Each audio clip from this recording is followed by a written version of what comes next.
बंदी छोड़ सतगुरु रामपाल जी भगवान की जय हो। आप सभी परमपिता परमेश्वर जी की आत्माओं को दास की तरफ से प्यार भरा सत साहेब। पुण्यात्माओं, जैसे आप सभी भाई बहन लाइव से जुड़ जाएं, जुड़ते ही वीडियो को ज़्यादा से ज़्यादा शेयर कर दें। तब तक हम बंदी छोड़ का मंगलाचरण करते हैं। बंदी छोड़ सतगुरु रामपाल जी भगवान की जय हो। गरीब नमो नमो शतपुरस को नमस्कार गुरु की नहीं। सुर नर मुनि जन साधुआ संतों सर्वस्य दीनहि। सतगुरु साहिब संत सवै दंडोतम प्रणाम। आगे पीछे मध्य हुए तिनको जा कुर्बान।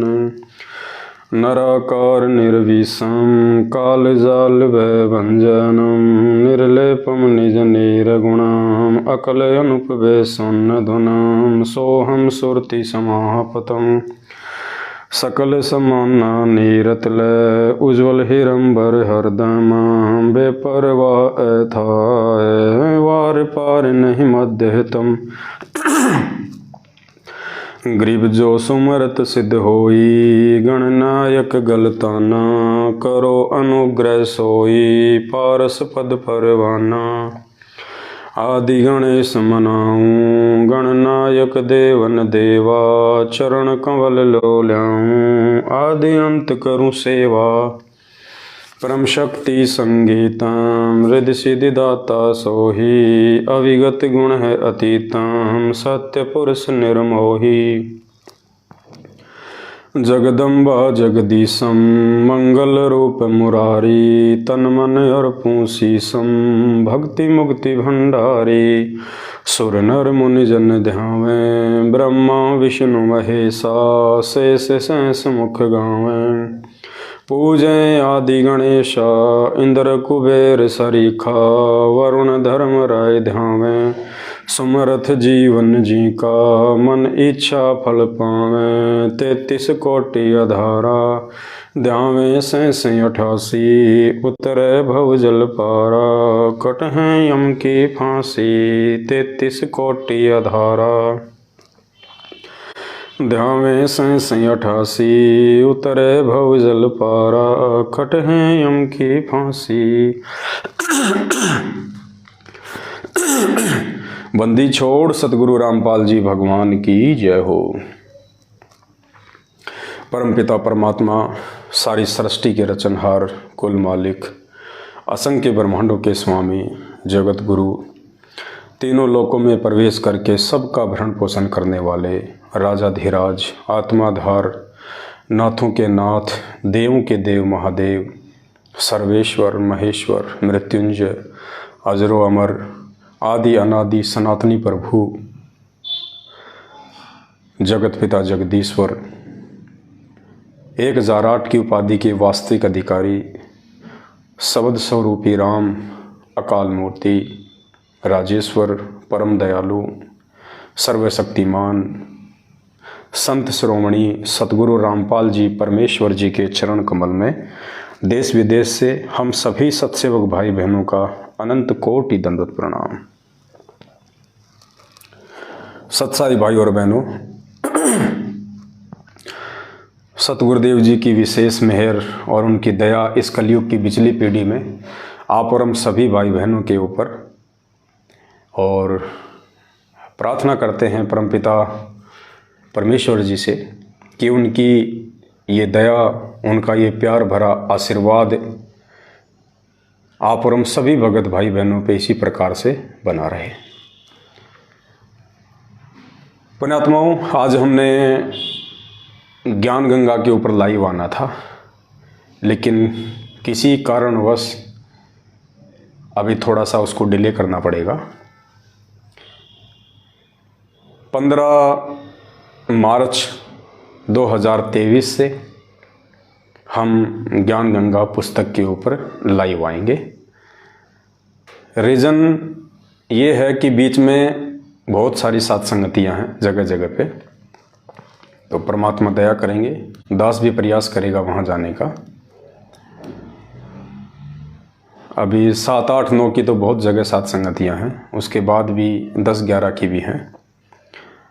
तो एक बार परमात्मा सात संगतियों से निपटा दे, उसके बाद फिर हम लगातार रोज़ाना 15 मार्च 2023, आप ये डेट ध्यान रखना, आपकी बार मालिक की दया से उकचुक नहीं होगा। 15 मार्च 2023 से हम लोग ज्ञान गंगा पुस्तक के ऊपर लगातार लाइव आएंगे। आज समय दिया हुआ था इसलिए लाइव आ गए आप सभी भाई बहनों के बीच में, और 2-4 दिन में, 5-10 दिन में एक दूसरे भाई बहनों से सात संगति के माध्यम से रूबरू होना भी बहुत आवश्यक है। क्योंकि ये जो विरह का जो समय चल रहा है वर्तमान में हमारे बीच में और पूज्य गुरुदेव जी के बीच में, यानी संगत और परमात्मा के बीच में जो ये अंतराल है, जो ये डिफरेंट है, ये बड़ा खतरनाक है वर्तमान में। और ज्यों ज्यों ये समय आगे बढ़ता जाएगा त्यों त्यों इस भक्ति मार्ग पे भगत का टिके रहना महाभारत की चुनौती से कम नहीं होगा। और दास पहले भी कई बार स्पष्ट कर चुका है ये बातें। पुण्यात्माओं, सतगुरुदेव जी के इसार जेल से बाहर आने तक यदि कोई चीज़ हमें उनके सत भक्ति मार्ग पे जिंदा रख सकती है, टिका के रख सकती है, वो केवल साध संगति है। जो व्यक्ति साध संगति रूपी हाथी से नीचे उतर जाएगा, काल उसको छोड़ेगा नहीं।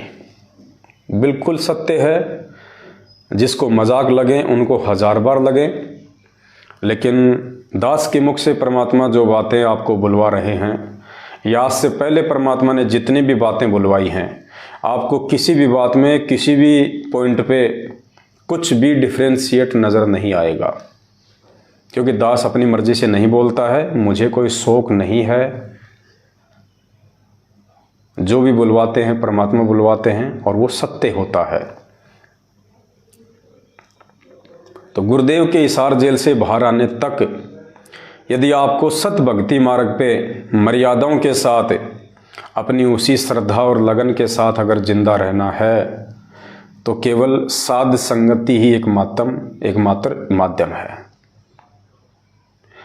650 साल पहले की तरह अब हमने भूल कर भी धोखा नहीं खाना है।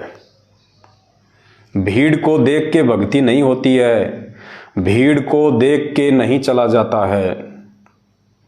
काशी में हम लोग इसी कारण से मार खा गए कि जिधर माहौल ज़्यादा था, जिधर भीड़ ज़्यादा थी, हम उधर दौड़ लिए। और हमने उस परमेश्वर के मिशन को कि भाई परमात्मा सत्य है, परमात्मा कभी शराब नहीं पी सकता, परमात्मा अपनी ही शिष्या के साथ में इस प्रकार से दुर्भावनापूर्ण व्यवहार नहीं कर सकता।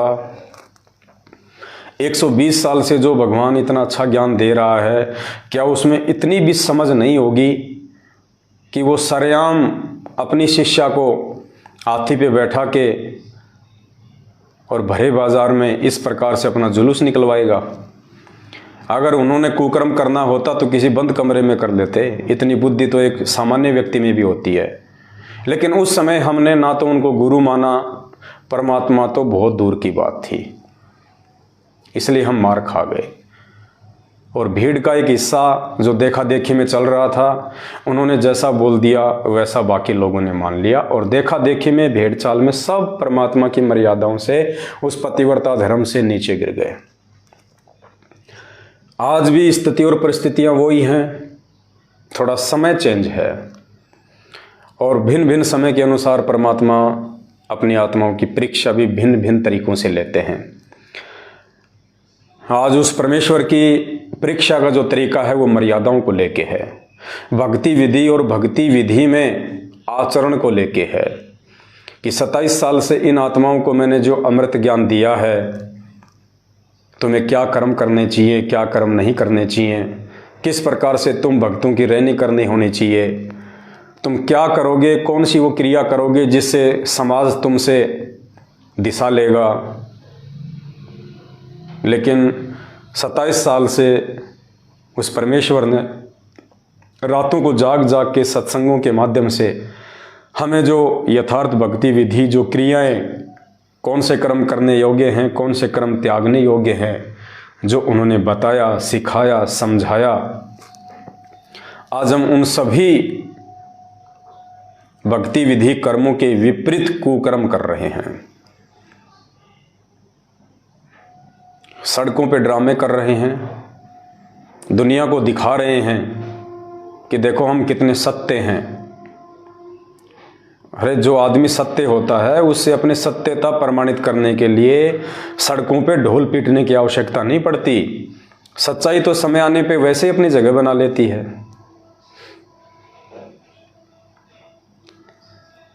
आज दास के पास में किशनगढ़ से रामदेव भगत जी का फ़ोन आया, जो कि सतलोक आश्रम सोजत में चले गए हैं, काफ़ी समय हो गया, सात संगतियाँ छोड़ दी थी उन्होंने। उनका फ़ोन आया, दास उठा नहीं पाया। 5 मिनट बाद में दास ने फ़ोन किया, सत्साहिब हुई और उन्होंने कहा कि भगत जी मुझे तो सोजत आश्रम में परमानेंट सेवा मिल गई है, जूता घर में। दास ने कहा भगत जी बहुत अच्छी बात है, परमात्मा की ओर भक्ति और सेवा ये तो किसी सौभाग्यशाली व्यक्ति को मिलती हैं, बहुत अच्छी बात है भगत जी। बोला मेरी इच्छा हो रही थी कि आप भी आ जाओ। मैंने कहा भगत जी हमारे विचार मेल नहीं खाएंगे। मुझे कोई दुश्मनी नहीं है, ना आपसे कोई दुश्मनी है, ना सतलोक आश्रम मैनेजमेंट हरियाणा से कोई दुश्मनी है, ना गुरुदेव के कलयुगी परिवार से मुझे कोई ऐतराज़ है, ना किसी कोऑर्डिनेटर से मेरा कोई ज़मीन का विवाद चल रहा है भगत जी। तो रामदेव जी ने कहा कि कभी कभी दिल में ऐसी लहर सी उठती है कि हम क्या लाए थे, हम क्या लेके जाएंगे, थोड़ा सा जीवन है, क्या राग द्वेष करना, इसलिए मैंने आपको फ़ोन किया है। दास ने सोचा भगत जी इतनी बात अगर आप साथ संगति में रहते सहते समझ लेते तो आज ये नौबत ही नहीं आती। और भी काफ़ी बात हुई उनसे, और उन्होंने कहा कि जब मैं यहाँ सोजत आश्रम में गुरुजी के जन्मदिन पे आया हुआ था तो एक दिन के लिए गुरुदेव के छोटे भाई महेंद्र जी भी आए थे सोजत आश्रम में। तो महेंद्र जी ने कहा कि मुझे रामदेव जी से मिलना है। तो मैं गया उनके पास में, बैठे, मुलाकात हुई, आपके बारे में भी चर्चा हुई। तो कह रहे थे कि अगर एक बार मीटिंग हो जाए तो कोई दिक्कत नहीं है। रामदेव जी बोले मैंने कहा था महेंद्र जी को कि पवन जी आदमी बुरे नहीं हैं,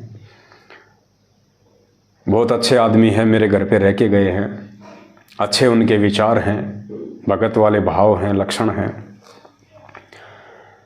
तो महेंद्र जी ने कहा कि कोई दिक्कत नहीं है, आप बात कर लेना, अगर मान जाते हैं हम बैठ के बातचीत कर लेंगे, ऐसी कोई दिक्कत नहीं है। वो चाहे अकेले में कहें चाहे आश्रम में कहें, हम बैठ के बातचीत कर लेंगे उनसे। तो दास ने कहा कि भगत जी महेंद्र जी से मेरी बहुत समय पहले मुलाकात हो चुकी है, मीटिंग हो चुकी है, और उसके बाद तो महेंद्र जी कुछ बिगड़े ही हैं, सुधरे नहीं हैं भक्ति मार्ग में। मैंने बिल्कुल यही कहा उनसे कि उसके बाद तो महेंद्र जी कुछ बिगड़े ही हैं, सुधरे नहीं हैं। और हमारा ये विचारों का मतभेद है, किसी से कोई मन भेद नहीं है। आप चाहे उधर जाओ चाहे इधर आओ, आप किधर भी रहो भगत जी, हमें किसी से कोई मतलब नहीं है।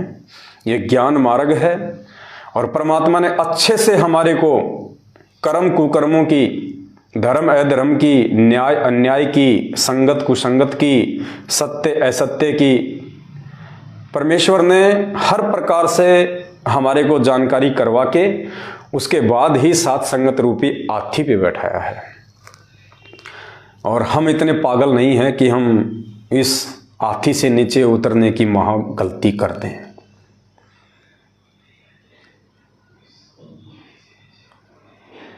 बोले भगत जी फिर भी एक बार विचार कर लेना, थोड़ा सा जीवन है।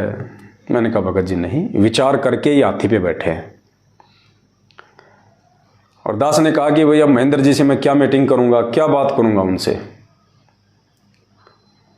अब उनके तो सर से ऊपर पानी निकल चुका है। मेरे ऊपर इन लोगों ने गुरुदेव के माध्यम से मुकदमा करवाया है, तो मेरा तो जो भी डिसीजन लेंगे, मेरा तो जो भी निर्णय होगा, अब सतगुरुदेव जी के हाथ में है। क्योंकि आज नहीं तो कल कोर्ट में गुरुदेव को भी आना पड़ेगा गवाही के लिए। दास तो जाएगा ही अपनी तारीखों पे, तो गुरुदेव का और दास का आमना सामना होगा। क्योंकि मुकदमा इन्होंने गुरुदेव से करवाया है, बहुत बड़ी इन्होंने गलती कर दी अपने जीवन की। तो गुरुदेव से मेरा आमना सामना होगा, उस समय वार्तालाप होंगी। और उस समय परमपिता परमेश्वर, मेरे पूज्य गुरुदेव भगवान जो भी आदेश दिशा निर्देश मुझ तुच्छ प्राणी को देंगे, मेरे लिए तो वही स्वीकारी होगा भगत जी। अगर इन लोगों की बातें मानने होती तो आज से पहले हम इन आश्रमों में बैठे होते।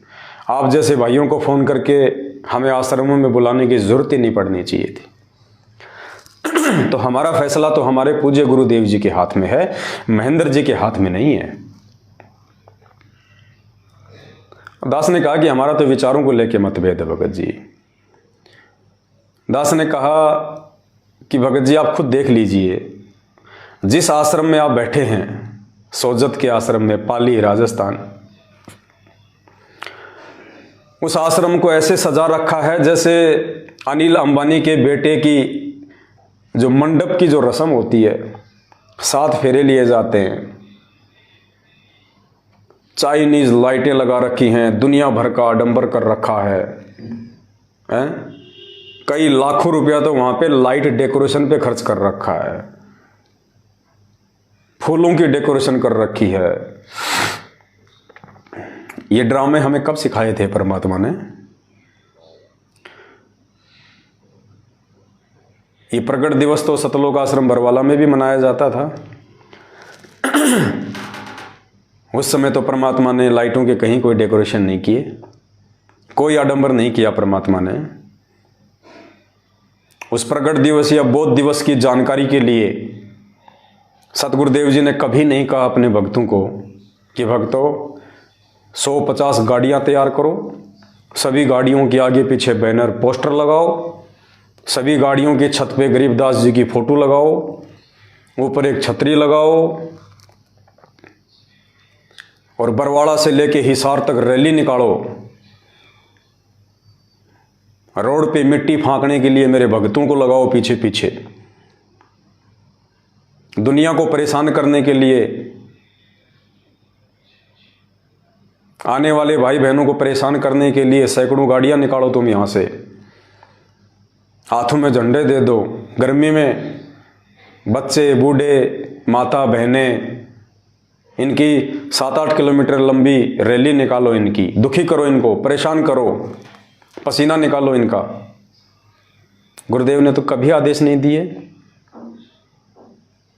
अरे जो त्यौहार, होली, दीपावली, दशहरा, मकर संक्रांति, जिन पे हम दुनिया भर की लाइटिंग करके, दुनिया भर के डेकोरेशन सजावट करके हम जो अपना पैसा और समय बर्बाद किया करते थे, अरे परमात्मा ने अगर हमारे से वो चीजें छुड़वाई तो इन लोगों ने इन आश्रमों में वो आडंबर शुरू कर दिए। वो होली दिवालियां इन्होंने इन आश्रमों में मनानी शुरू कर दी।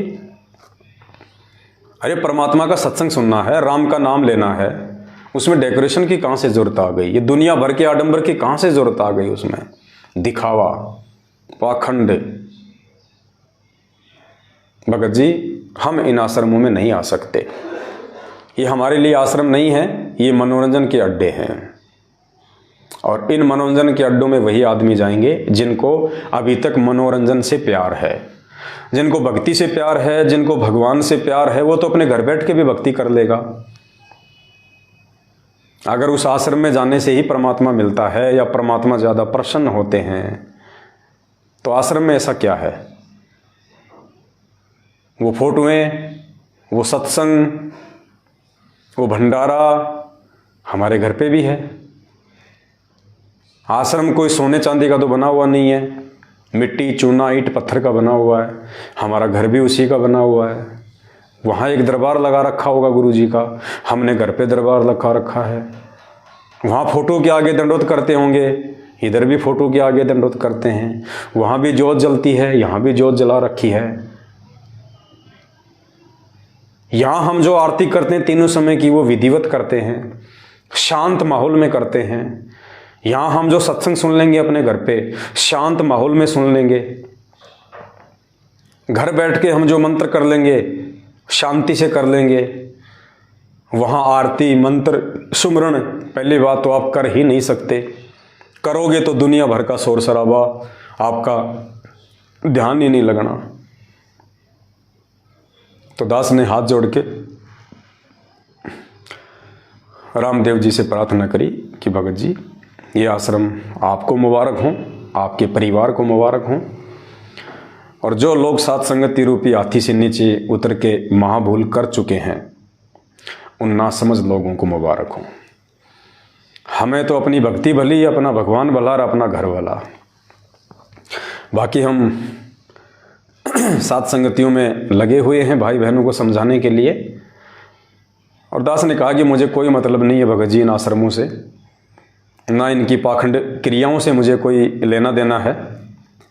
हम तो केवल अपने आत्मिक कल्याण के लिए सात संगतियों के माध्यम से अपने भाई बहनों के साथ आगे की यात्रा करेंगे। उनका फ़ोन आया था, इसलिए दो चार बातें आप लोगों को बतानी पड़ी, वरना हम तो उनका जिक्र भी नहीं करने वाले। तो भाई और बहनों, ये आपके ऊपर सतगुरु रामपाल जी भगवान की एक विशेष मेहर समझ लेना आप लोग। और एक बात आप भाई बहनों को मैं और बता देता हूँ, दास ने पहले भी कहा था, जब 2022 शुरू हुआ था तो दास ने वीडियो में ये कहना शुरू कर दिया था गुरुदेव के आशीर्वाद से, उनकी प्रेरणा अनुसार, कि सात संगतियों से छटनी होगी और बहुत सारे अच्छे अच्छे दिखाई देने वाले भगत जो मुझ पवन दास के साथ घूमते हैं, फिरते हैं, रहते हैं, आप उन भक्तों को देख के मत चलना। उन भक्तों को देख के इस भक्ति मार्ग पे दृढ़ता मत लाना। इस भक्ति मार्ग पे अगर दृढ़ता लानी है, विश्वास बढ़ाना है, तो गुरुदेव के सत्संगों को आधार बनाना। और दास ने कह दिया था कि 2022 के अंत में एक भूचाल आएगा, सत्सेवकों की छटनी होगी, क्योंकि परमात्मा को विशेष आत्मा चाहिए, साफ सुथरी आत्मा चाहिए। छटनी होगी और बड़े बड़े बरगद के पेड़ उखड़ेंगे।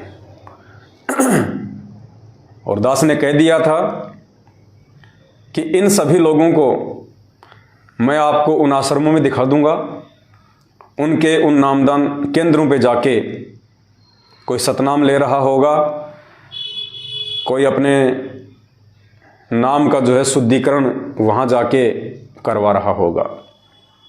काफ़ी लोगों को यकीन नहीं हुआ कि पवन भगत जी ऐसा नहीं हो सकता, आपके साथ तो बहुत दृढ़ भगत रहते हैं, ऐसा नहीं हो सकता।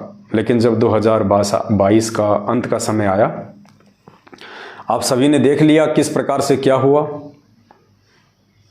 अब और बोल रहा है दास, इसको भी नोट कर लेना, इसमें भी आपको रति भर भी इधर उधर नहीं मिलेगा। पुण्यात्माओं, जो लोग साध संगति रूपी हाथी से नीचे उतर के और उस तरफ चले गए हैं, जिन्होंने परमात्मा से अपना अविश्वास प्रकट कर दिया, क्योंकि ज़्यादातर लोग तो इस कारण से गए हैं कि पवन भगत जी तो जेल चले गए, अब क्या पता ये मैनेजमेंट हमें भी जेल ना करवा दे, वो डर गए। और इस डर के मारे उन्होंने सतलोक आश्रम मैनेजमेंट हरियाणा की गुलामी स्वीकार कर ली। कुछ लोगों ने यह सोचा कि यार क्या पता गुरुजी आएंगे या नहीं आएंगे, अब ये पवन दास भी जेल चला गया है, अब सात संगतियां तो चलेंगी नहीं। लेकिन उनको ये नहीं पता था कि सात संगतियां पवन दास ने शुरू नहीं की। जो पवन दास नहीं रहेगा तो सात संगतियां नहीं चलेंगी। ये सात संगतियां सतगुरु रामपाल जी भगवान ने शुरू करवाई हैं, और ये उनका काम था कि उन्होंने कैसे सात संगतियां चलवानी थी। और दास के जेल जाने के बाद तो सात संगतियां और भी ज़्यादा हुई हैं। बहुत सारे लोग ये सोच के चले गए कि अगर कल को गुरुजी मैनेजमेंट की तरफ आ गए तो हमारा क्या होगा, हमें तो आश्रमों में घुसने नहीं दिया जाएगा। कई लोग इस डर के मारे सतलोक आश्रम मैनेजमेंट हरियाणा की तरफ चले गए। पुण्यात्माओं,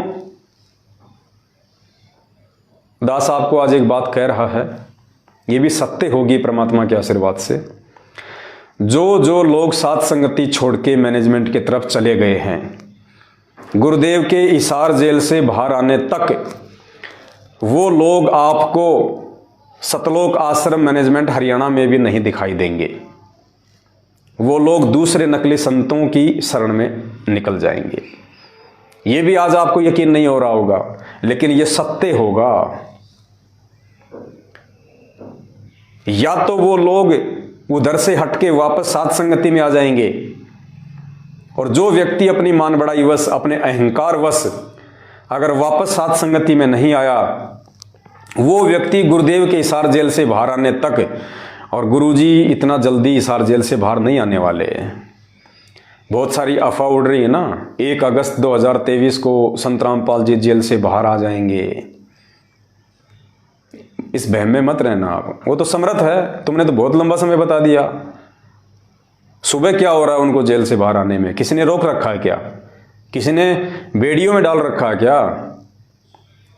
किस माई के लाल की हिम्मत है 21 ब्रह्मांड में, जो उस पूर्ण परमेश्वर को, उस अबंध परमात्मा को, गरीब ऐसा सतगुरु हम मिल्या बेपरवाह अबंध परमहंस पूर्ण पुरुष रोम रोम रविचंद, उस अबंध परमात्मा को किसने बांध रखा है? वो तो सुबह ही आ जाए, लेकिन वो नहीं आएगा। क्यों नहीं आएगा? क्योंकि अभी छटनी हुई नहीं है।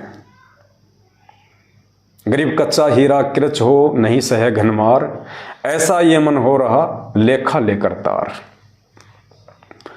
27 साल से परमात्मा ने छिक के ज्ञान दिया है, तो परीक्षा भी जी भर के लेगा। इतनी सी भी गंदगी उस परमात्मा को पसंद नहीं है, इतनी सी भी गंदगी, तिल भर गंदगी भी उन्हें पसंद नहीं है। क्या वो परमात्मा बच्चा है? क्या वो परमात्मा बालक है? क्या उसको पता नहीं है कि जो व्यक्ति साध संगत रूपी साफ सुथरे मार्ग में नहीं टिक पाया, जिसको मैंने हाथी पे बैठाया था, अरे हाथी की सवारी तो सभी जानवरों में सर्वश्रेष्ठ होती है। पहले राजा महाराजा हाथी की सवारी किया करते थे।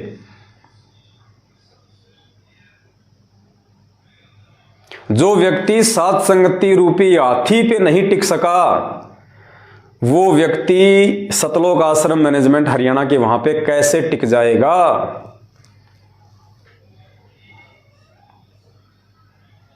पुण्यात्माओं, हंस मोती खाता है सरोवर पे, और बगला रहता है जोहड़ में, बगुला जोहड़ में, तालाब पे, जो गंदे पानी का जो तालाब होता है। और हंस की जगह होती है सरोवर, साफ सुथरा जल, और वो मोती खाता है।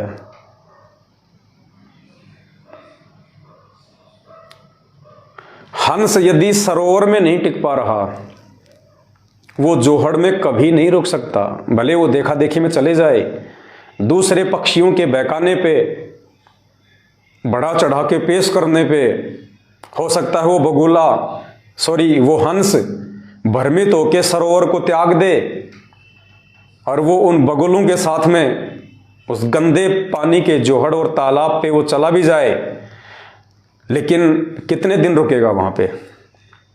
क्योंकि हंस को उस गंदे पानी में मोती नहीं मिल सकते, हंस को उसकी खुराक उस जोहड़ में नहीं मिल सकती। मजबूरन उसको या तो वापस उसी सरोवर पे आना पड़ेगा, और वो ये सोचे कि वहां जाऊंगा तो मेरी बेइज्जती हो जाएगी, लोग क्या कहेंगे। आ गए ना, पहले कह रहे थे ना हाथी से नीचे उतरने की गलती कर दी, आना पड़ा ना वापस। या इस डर से, अपनी बेइज्जती के डर से उसे कहीं और शरण लेनी पड़ेगी, किसी दूसरे सरोवर को ढूंढना पड़ेगा। क्योंकि घोंगे और कीड़े और मकोड़े तो वो खा नहीं सकता, अरे जो व्यक्ति एक बार हाथी की सवारी कर ले और उसको कोई गधे पे बैठा दे, उसका मन लगेगा वहाँ पे?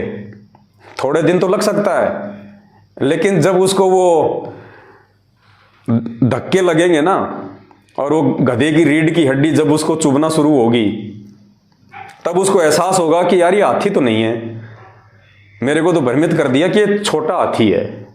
और छोटा हाथी नहीं, वो गधा था। और वापस उसने हाथी की खोज के लिए उस गधे को छोड़ के आना पड़ेगा। अगर समझदार होगा तब तो आ जाएगा वापस हाथी पे, और ये सोचे कि मेरी तो बेइज्जती हो जाएगी, मैं कैसे जा सकता हूं, तो फिर वो किसी दूसरे सरोवर की खोज करेगा। और दूसरा सरोवर धरती पे है नहीं, जहां जाएगा वहां उसको धोखा ही धोखा मिलेगा। गुरुदेव ने एक सत्संग में बताया ना कि भैंस का जो बच्चा होता है, भैंस का बच्चा काटड़ू छोटा, तो क्या किया जाता है, उसको भैंस के थन के लगाया जाता है, उसका मुंह, तो भैंस का थन मुंह में लेके वो चूंकता है, उसको दूध मिलता है, उसमें बड़ा आनंद आता है। और फिर क्या करेंगे घर वाले, जब थोड़ा सा वो दूध पी लेता है, फिर उसको वहां से हटा देंगे जबरदस्ती, और हटा के क्या करेंगे, उसके मुंह में 2 उंगली दे देंगे। क्या कहा गुरुदेव ने, उसके मुंह में दोनों उंगली दे देंगे। अब थोड़ी देर तो वो उस उंगलियों को चूखेगा, थोड़ी देर तो चूखेगा उसको, और थोड़ी देर बाद उसको आभास हो जाएगा यार इनमें वो चीज़ नहीं मिल रही जो चीज़ मुझे पहले मिल रही थी, क्योंकि दूध आएगा नहीं इनमें उंगलियों में, तो फिर वो छोड़ देता है। फिर वापस वो दौड़ेगा उधर दूध पीने के लिए। तो गुरुदेव ने बताया कि बाद में उसको कौन दूध पीने देगा, उसको बांध दिया जाता है दूर। तो एक बार जो आत्मा सात संगति रूपी हाथी से नीचे उतर चुकी हैं, अब काल भगवान ने उनके मुंह में उंगलियां दे रखी हैं। अब थोड़ी बहुत देर तो वो ड्रामेबाजी में शरीक रहेंगे, लेकिन वो मानसरोवर वाली खुराक, वो मोती, वो सात संगतियों में जो मिलती थी परमात्मा की आत्मिक खुराक, अब वो जोहड़ में नहीं मिलेंगी, गंदे तालाब में नहीं मिलेगी। तो वहां उसका मन नहीं लगेगा, और किसी भी बहाने से वहां से भी वो दूर हटेगा। समझदार होगा तो सात संगति में आ जाएगा, वरना अपनी दुर्गति करवाएंगे। इस बात को नोट कर लेना आप। ऐसे लोग ना घर के रहते, ना घाट के, धोबी के, कुत्ते वाली उनकी जो है वो दशा हो जाती है। तो आप जितने भी भाई बहन जो सात संगतियों से जुड़े हुए हैं, ये आप सभी भाई बहनों का सौभाग्य है। परमेश्वर ने आपके ऊपर एक विशेष मेहर बख्शी, और ये आपके कोई पिछले जन्म जन्मांतरों के शुभ कर्म हैं, आपके मजबूत भक्ति संस्कार हैं, जो आप इस छटनी में भी अपने विश्वास को सात संगतियों के साथ में जोड़े रहे, और आपने अपने गुरुदेव भगवान पे विश्वास रखा। ज्ञान आधार से आपने निर्णय कर लिया कि भाई चाहे जो कुछ हो जाए, जब तक गुरुदेव नहीं आएंगे तब तक हम उन लोगों की कुसंगत नहीं कर सकते जो गुरुदेव के सत्संगों के विपरीत मनमाना आचरण कर और करवा रहे हैं। अपने कर्म बिगाड़ने से तो अच्छा है हम सात संगति में ही हम बैठे रहें, हम जुड़े रहें। अपने आत्मा हो क्या रहा है, जो भाई बहन सात संगतियां छोड़ के गए हैं, देखो उस समय देखा देखी में, भीड़ चाल में उनके मन ने तो मान लिया कि चलो चलो चलते हैं, चलो, लेकिन अब उनकी आत्मा रो रही है।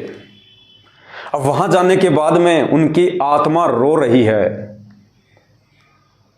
मन ने तो मान लिया, मन तो बकवाद करवाएगा, मन का तो काम है एक बार इसको काल के खूंटे से बांध दे, लेकिन अब उन आत्माओं की आत्मा दुखी है, उनकी आत्मा रो रही है कि सात संगतियां छोड़ के हम लोगों ने बहुत बड़ी भूल कर दी, क्योंकि वहां वो आत्मिक खुराक मिल ही नहीं सकती। आप चाहे कितने ही ड्रामे कर लो, कितनी रैलियां निकाल लो, कितने धरने प्रदर्शन कर लो, कितना चिल्लो कि तुम कितना ही चिल्लाओ, कितने जयकारे बोलो, अरे कितने लड्डू जलेबी खाओगे, कितने लड्डू जलेबी खा के तुम अपना वो कर लोगे। ये लड्डू जलेबी शरीर की खुराक है, आत्मा की खुराक नहीं है।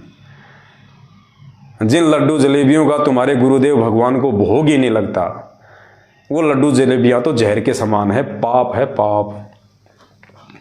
और सात संगत में भले इतना सा हलवा मिलता था, लेकिन वो आत्मा की खुराक है, वो आत्मा को चार्ज कर देती है।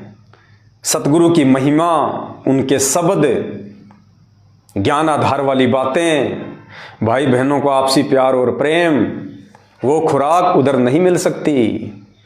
तो उस समय उनके मन ने तो मान लिया जल्दबाजी में, उनके कमज़ोर संस्कार थे, लेकिन आत्मा उनकी रो रही है। खैर जो भी है वो उनका विषय है। हाँ, हमारा तो आज भी उनसे कोई राग द्वेष नहीं है किसी भी प्रकार का। हम तो आज भी उनसे हाथ जोड़ के यही विनती करते हैं, भाई कोई बात नहीं, गलतियां इंसान से होती हैं और भ्रमित कोई भी हो सकता है। आप लोग जब भी वापस आना चाहें, सात संगतियों में आपका मोस्ट वेलकम है। आपसे कोई सवाल नहीं करेगा, आपसे कोई कुछ नहीं पूछेगा कि तुम क्यों गए, अब वहाँ से जाके क्या ले आए, कोई कुछ नहीं कहेगा। हमें तो खुशी होगी अगर कोई आत्मा वापस सत भक्ति पे लग जाएगी तो, वरना उधर तो विनाश ही विनाश है। और वैसे भी आने वाला समय महाविनाशकारी है। उस विनाशकारी समय में यदि हमें कोई बचाएगा तो भक्ति बचाएगी, आत्मिक खुराक बचाएगी, मर्यादा बचाएगी। और आपको पता है कि उधर जो मनमाना आचरण हो रहा है वो किसी को मर्यादा में रहने ही नहीं देगा। सिर्फ बैटरी चल रही है, सिर्फ बैटरी। और कब तक चलेगी बैटरी? इतनी जल्दी परमात्मा भी नहीं आने वाला, आप सब जानते हो। परमात्मा उस दिन आएगा जिस दिन इस दुनिया का नक्शा बिगड़ लेगा। जिस दिन दुनिया का नक्शा बिगड़ जाएगा ना, भयंकर तबाही, उथल पुथल, त्राही त्राही, काफी जनसंख्या छटलेगी, तीसरा विश्व युद्ध शुरू हो जाएगा। इजराइल के प्रोफेसर हरारे के अनुसार भारत देश के अधिकतर राज्यों में इमरजेंसी लगी होगी, आर्मी शासन लगा होगा, गृह युद्ध में ऐसी ऐसी स्थितियां बिगड़ जाएंगी। ये ज्ञान गंगा पुस्तक में लिखा हुआ है, मैं अपनी तरफ से नहीं बोल रहा। उस समय सतगुरु रामपाल जी भगवान के दीदार होंगे हिसार जेल से, क्योंकि नेता लोगों को पैर पकड़ के लाना इनकी मजबूरी हो जाएगी। ये वैसे नहीं आने वाला ये परमात्मा। लेकिन उस समय तक आप लोग जो सात संगति रूपी हाथी से नीचे गिर चुके हैं, आपका क्या होगा? खैर अब गलती की है तो भाई पछताना भी तुम्हें पड़ेगा। हमने तो कोई कमी नहीं छोड़ी थी आप लोगों को सात संगतियों से जोड़ के परमात्मा के मिशन को सही दिशा में चलाने की, लेकिन आपके भी तो अपने संस्कार काम करेंगे। खैर जो भी है, जो जैसा बोएगा वैसा ही समय आने पे अपना काटेगा। दूसरा ये था, आज बहुत सारे भाई बहनों का फ़ोन आया जो कि सात संगतियों से जुड़ते चले जा रहे हैं, क्योंकि जितने भाई सात संगतियों से टूटे थे उनके 10 गुना ज़्यादा तो सात संगतियों में वापस जुड़ चुके हैं। अगर 100 व्यक्ति सात संगति से टूट के गए हैं तो परमात्मा ने 500 व्यक्ति, 1000 व्यक्ति तो जोड़ दिए हैं। वो नए भाई बहन जो सात संगति की वीडियो देखते हैं, जो नीर खीर का निबेरा करते हैं कि भाई सतगुरुदेव जी की असली भक्ति कहाँ है, सतगुरुदेव जी के मिशन में असली मर्यादा, असली आचरण, असली भक्ति विधि कहाँ है। हम इस मार्ग में ड्रामे करने के लिए नहीं जुड़े। ये रैलियां तो हमने कांग्रेस बीजेपी की पहले बहुत निकाल ली। ये समोसे कचौरी और लड्डू जलेबी के चक्कर में हम राजनेताओं के दिन पीछे रात दिन भटकते रहते थे। अरे इस मार्ग में आने के बाद भी वही आचरण हमसे करवाया जा रहा है तो भक्ति कहाँ है? और सत्संग तो फिर सब सुनते ही हैं, उनको भी पता है कि संत रामपाल जी ने अपने सत्संगों में किन किन चीज़ों के लिए आदेशित किया हुआ है। तो जो समझदार आत्मा होगी, जो ज्ञानी आत्मा होगी, जो अधिकारी हंस होंगे, वो तो नीर खीर का निबेरा तुरंत कर लेंगे। कहे कबीर सोए जन मेरा, जो नीर खीर का करे निबेरा। तो बहुत सारे भाई बहन जो रोजाना सैकड़ों की संख्या में सात संगतियों से जुड़ रहे हैं, तो कुछ एक भाई बहनों के दास के पास में फ़ोन आए और उन्होंने कहा कि भगत जी, क्या हमें गरीबदास जी महाराज जी का बोध दिवस नहीं मनाना चाहिए? इन आश्रमों में तो उनका बोध दिवस मनाया जा रहा है, रैलियां निकाली जा रही हैं, शोभा यात्रा निकाली जा रही है। दास ने कहा, भाई वो शोभा यात्रा नहीं है, वो भगत खुद की शव यात्रा निकाल रहे हैं। वो भगत शोभा यात्रा नहीं निकाल रहे, वो महापुरुष किसी की शोभा के भूखे नहीं हैं। ये तो मनमाना आचरण करके लोग अपनी खुद की शव यात्रा निकाल रहे हैं, जो आने वाले समय में उनके साथ में बीतेगी। तो उन्होंने कहा कि भगत जी कोई ऐसा प्रमाण जिससे कि हमारी आत्मा इस बात को स्वीकार कर ले कि वास्तव में हमने गरीबदास जी महाराज जी का बोध दिवस नहीं मनाना चाहिए। तो परमात्मा ने दया बख्शी, किसी भगत भाई ने दास को एक वीडियो भेजा और उस वीडियो में हमारे पूज्य गुरुदेव सतगुरु रामपाल जी भगवान ने स्पष्ट रूप से मना कर दिया है गरीबदास जी का बोध दिवस मनाने के लिए। और वैसे भी पुण्यात्माओं, जो इस भक्ति मार्ग को समझ चुके होंगे, जो गुरुदेव के मिशन को समझ चुके होंगे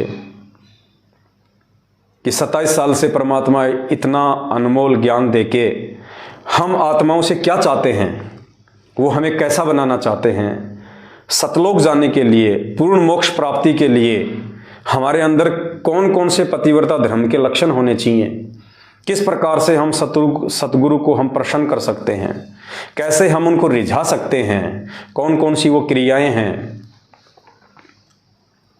उस आत्मा को तो इन ऑडियो वीडियो की भी जरूरत नहीं पड़ेगी।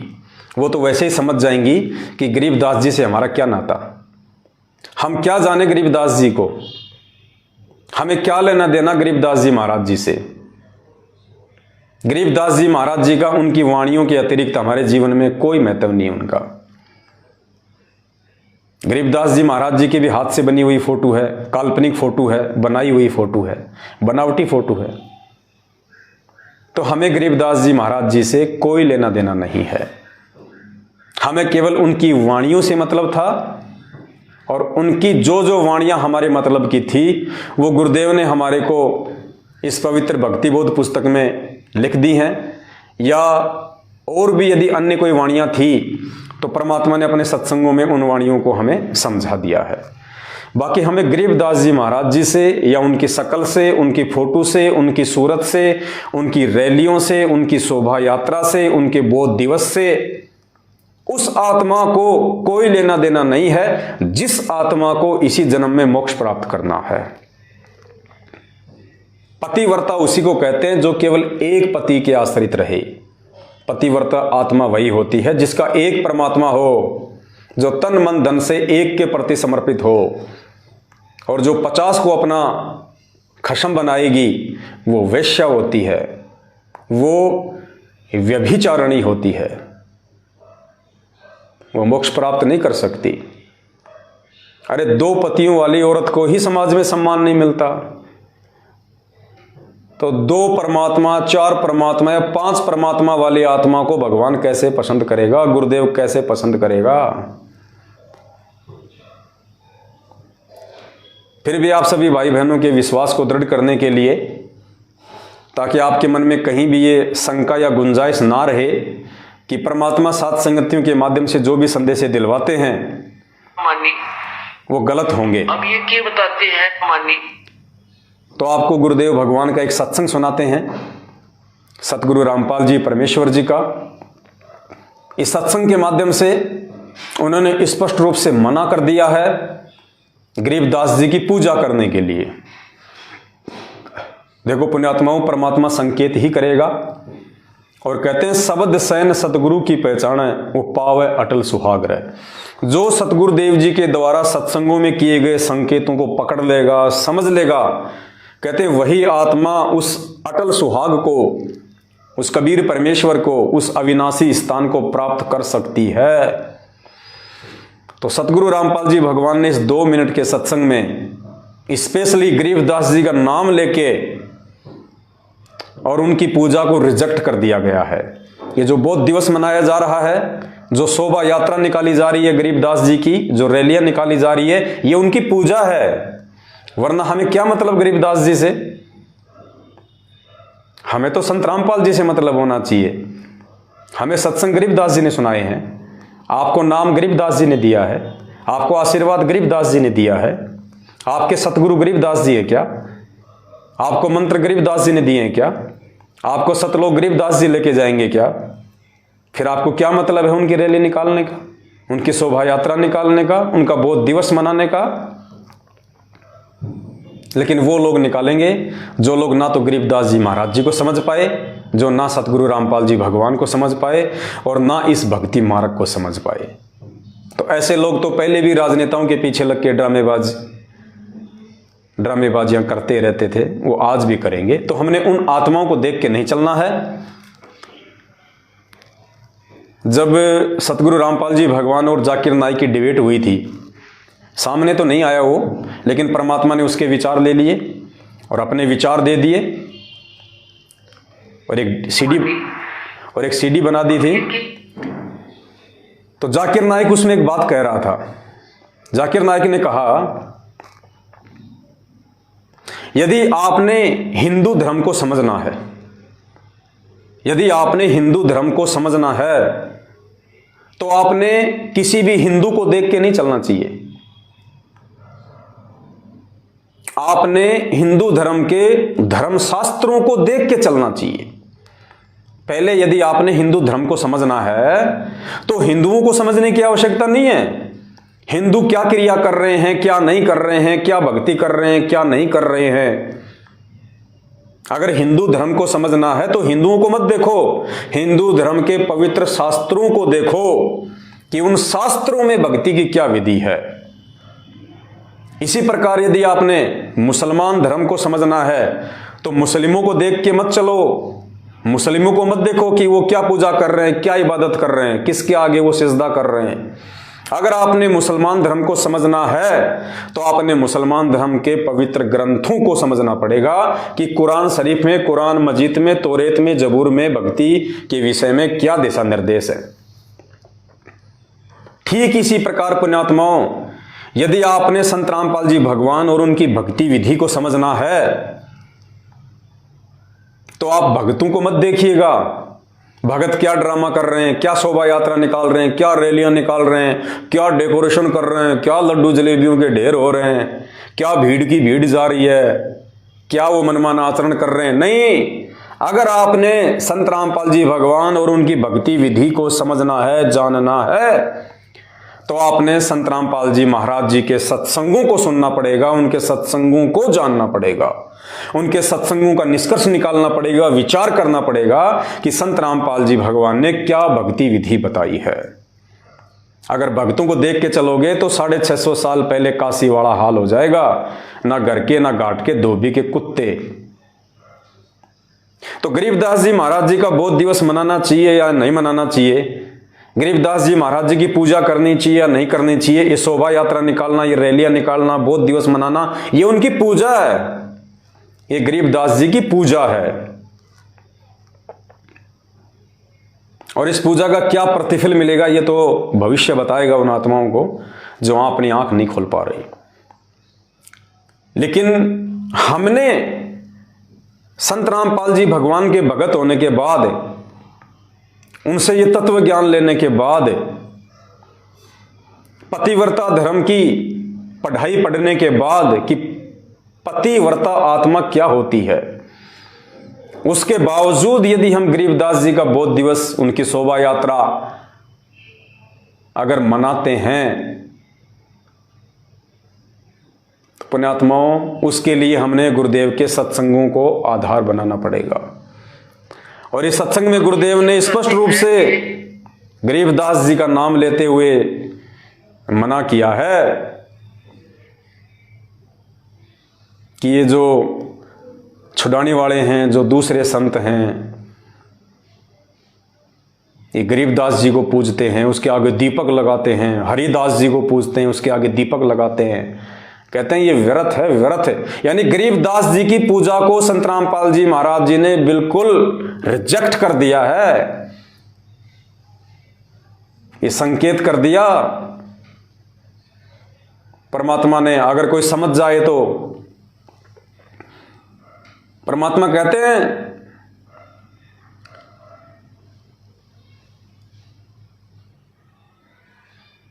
मुर्दों से ती प्रीत लगावे ना जाने सतगुरु मेरे नू। इस सत्संग के अंत में संत रामपाल जी भगवान ने गरीबदास जी को मुर्दे की संज्ञा दी है, मुर्दे की, यानी जो वर्तमान में जो संत शरीर में नहीं है उसको संत रामपाल जी भगवान ने मुर्दे की संज्ञा दी है, गरीबदास जी और हरिदास जी का नाम लेते हुए, कि उन मुर्दों की पूजा करने से, उन मुर्दों को पूजने से कुछ नहीं मिलेगा। वैसा ही संत कोई जिंदा हो उसकी शरण में जाओ, तब तुम्हें वो लाभ मिलेंगे। अब उस गरीबदास जी की पूजा करने से या गरीबदास जी की फोटो के आगे दीपक लगा के पूजा करने से गुरुदेव कह रहे हैं कोई लाभ नहीं है। ये संकेत कर दिया परमात्मा ने, अगर कोई ज्ञानी आत्मा समझ जाए तो। क्या कह रहे हैं गुरु जी? गरीबदास जी और हरिदास जी का नाम लेते हुए कि उनकी पूजा व्यर्थ है, तो पुण्यात्माओं फिर इन आश्रमों में क्या हो रहा है? ये गरीबदास जी की पूजा की जा रही है बहुत दिवस मना के। ये काल भगवान की सूक्ष्म चाल है, आपका समय, आपकी सांसें और आपका धन बर्बाद करवाने की। पुण्यात्माओं समय रहते समझ जाओ, नहीं तो ये काल भगवान ऐसी चोट मारेगा, ऐसी चोट मारेगा, जिंदगी में उठ नहीं पाओगे कभी। सुन लीजिए ध्यान से। तो अब ये क्या बताते मानी, तो अब ये क्या बताते हैं कि संसारी की गल्ला चिन्ह ना बुझे सब जो गहरे नु, और मुर्दे से ती प्रीत लगावे ना जाने सतगुरु मेरे नु। अब जैसे अब कोई हरिदास ने पूजा, कोई गरीबदास ने पूजा, और कोई किताब बालाजी जा है, कोई किताब और। अब पुण्यात्माओं या कोई गांव में बाबा रहा होगा, उसकी मंडी बना रहे, उसने पूजे। अब जैसे संत गरीबदास जी महाराज या हरिदास जी थे, तो उस समय जो उनके संग में रहे, उन्होंने उनको वो ज्ञान दिया, भक्ति दी, आशीर्वाद दिया और उनको लाभ दिया। अब जैसे अब वो चले गए, अब उनकी मंडी बना कर, उनका यादगार बनाकर वहां पूजर जो इतला के मिलेगा उनसे नहीं। अब जैसे कोई वैद्य था और वो वैद्य नाड़ी देखकर और बता देता बीमारी को, रोग को, और बढ़िया औषधि देकर स्वस्थ कर देता था, बिल्कुल ठीक है।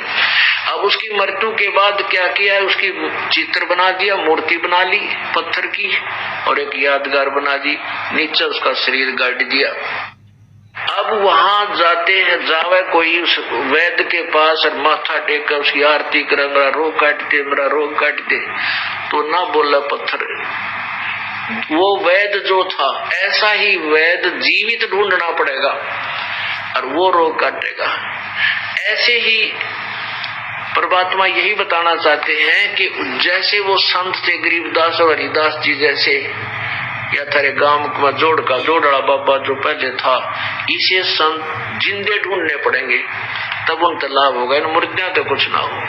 तो ये क्या कह रहे हैं परमात्मा? समझाने के लिए उदाहरण दे रहे हैं कि संसारी दी गल्ला चिन्हे ना बुझे शब्द जो गहरे नु। संसारी दी गल्ला चिन्हे ना बुझे शब्द जो गहरे नु।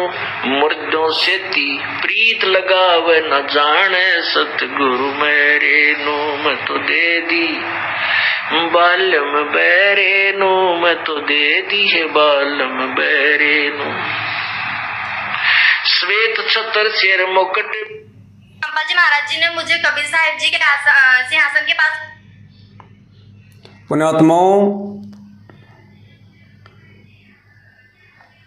भले आप साध संगति में देखा देखी में आ गए, वो कहते ना कि अंधेरे में तीर लग गया। भले ही आप साध संगति में शुरू में देखा देखी में जुड़े थे, लेकिन आपका वो अंधेरे में फेंका गया तीर बिल्कुल सटीक निशाने पे लगाया परमात्मा ने। साध संगति ही एकमात्र वो मार्ग है पूरे विश्व में जिसके माध्यम से संत रामपाल जी भगवान अपनी आत्माओं को सतलोक के लिए तैयार कर रहा है। क्योंकि पतिव्रता धर्म पे केवल साध संगत से जुड़ी हुई आत्माएं ही हैं। दास ने आपको पहले भी कहा था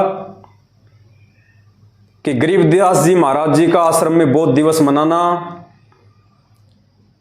कबीर जी का आश्रम में प्रकट दिवस मनाना, ये गुरु जी की मजबूरियां थी, क्योंकि वो खुद नहीं कह सकते कि मैं ही गरीबदास था और मैं ही कबीर था और आज भी मैं ही कबीर हूं। वो ना कह सकते ना वो कहेंगे।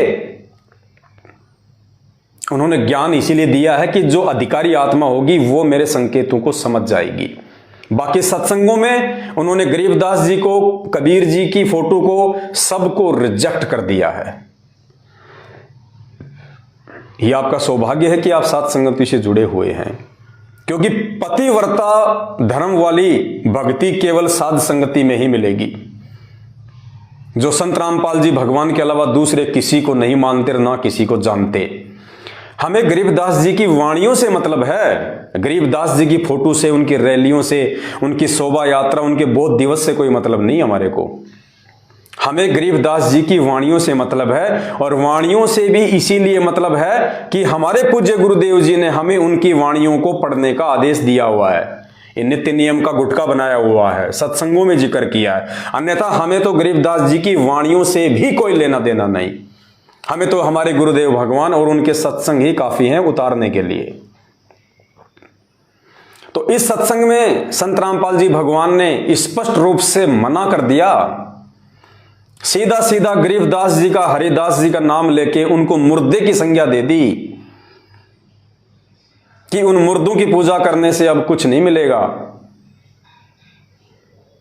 कोई हरिदास पूजे, कोई गरीबदास पूजे, कोई बालाजी पूजे, यानी हनुमान जी की भक्ति की श्रेणी में गुरुदेव ने गरीबदास जी की वर्तमान में यदि कोई साधना कर रहा है, कोई रैली, पूजा, शोभा यात्रा, बोध दिवस मना रहा है, तो परमात्मा ने हनुमान जी की श्रेणी में गरीबदास जी को लाके खड़ा कर दिया। चाहे हनुमान पूज लो, चाहे गरीबदास पूज लो, बराबर है। स्पष्ट मना कर दिया गुरुदेव ने। एक बार फिर से सुन लो, बुखार ज्यादा है तो उतर जाए। मानी तो अब ये बताते हैं कि संसारी की गल्ला जिन ना बुद्ध सब जो गहरे नु, और मुर्दे से ती प्रीत लगावा न जाने सतगुरु मेरे नु। अब जैसे अब कोई हरिदास ने पूजा, कोई गरीबदास ने पूजा, और कोई किताब बालाजी जा है, कोई किताब और अब पुण्यात्माओं या कोई गांव में बाबा रहा होगा, उसकी मंडी बना रहे, उसने पूजे। अब जैसे संत गरीबदास जी महाराज या हरिदास जी थे, तो उस समय जो उनके संग में रहे, उन्होंने उनको वो ज्ञान दिया, भक्ति दी, आशीर्वाद दिया और उनको लाभ दिया। अब जैसे अब वो चले गए, अब उनकी मंडी बनाकर, उनका यादगार बनाकर वहां पूजर जो इतला के मिलेगा उनसे नहीं। अब जैसे कोई वैद्य था और वो वैद्य नाड़ी देखकर और बता देता बीमारी को, रोग को, और बढ़िया औषधि देकर स्वस्थ कर देता था, बिल्कुल ठीक है। अब उसकी मृत्यु के बाद क्या किया है, उसकी चित्र बना दिया, मूर्ति बना ली पत्थर की, और एक यादगार बना दी, नीचे उसका शरीर गाड़ दिया। अब वहां जाते हैं, जावे कोई उस वैद्य के पास और माथा टेक कर उसकी आरती करे, मेरा रोग काट दे, मेरा रोग काट दे, तो ना बोला पत्थर की संज्ञा दी है। वो वैद्य जो था, ऐसा ही वैद्य जीवित ढूंढना पड़ेगा, जीवित ये रहा और वो रोग काटेगा। ऐसे ही परमात्मा यही बताना चाहते हैं कि जैसे वो संत थे गरीबदास और हरिदास जी जैसे, या थारे गांव में जोड़ा बाबा जो पहले था, इसे संत जिंदे ढूंढने पड़ेंगे, तब उन लाभ होगा। इन मुर्दियों तो कुछ ना हो, मुर्दियों से कुछ नहीं होगा। कह रहे हैं परमात्मा समझाने के लिए उदाहरण दे रहे हैं कि संसारी दी गल्ला चिन्हे ना बूझे शब्द जो गहरे नु, संसारी दी गल्ला चिन्हे ना बुझे शब्द जो गहरे नु, मुर्दों से ती प्रीत लगावे न जाने सतगुरु मेरे नु। मैं तो दे दी संसारी दी गल्ला चीने ना जाने शब्द जो गहरे नु, कि संसारी दी गल्ला यानी जो सांसारिक जो लोग हैं, जो भक्ति और भगवान के विषय में नहीं जानते हैं, कहते हैं उनकी बातें तो हमारे ऊपर बहुत जल्दी असर करती हैं। वो जैसा कहते हैं हम उधर ही दौड़ पड़ते हैं। ना जाने शब्द जुगैरे नू, और सतगुरु ने जो शब्द दे दिया, जो ज्ञान दे दिया, कहते तुम उस पर विचार नहीं करते। तो पुण्यात्माओं, भक्ति मार्ग में संत रामपाल जी भगवान से जुड़ने के बाद अगर कोई उनका भगत उनको परमात्मा नहीं मानता है तो वो भी सांसारिक की ही श्रेणी में है। तो हमें जो भी भगत भाई बहन हमें कह देते हैं, हम उन्हीं के पीछे दौड़ पड़ते हैं। चलो रे गरीबदास जी की शोभा यात्रा निकलेगी, उसके बाद में लड्डू जलेबी खाएंगे, हाँ, और कबीर जी को प्रगट दिवस है, और फलाने का बोध दिवस है। कहते हैं तुम उन संसारी लोगों की बातों में बहक रहे हो, काल तुम्हें बहका रहा है। वो संसारी ही हैं जिन्होंने संत रामपाल जी का नाम ले लिया लेकिन ज्ञान को आधार नहीं बनाया। वो लोग भगत होके संसारी हैं।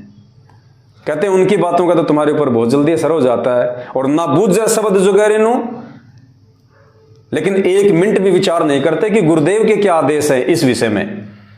गरीबदास जी का बोध दिवस मनाने के विषय में गुरुदेव के क्या आदेश है, क्या दिशा निर्देश है, सत्संगों में क्या समझाया है परमात्मा ने।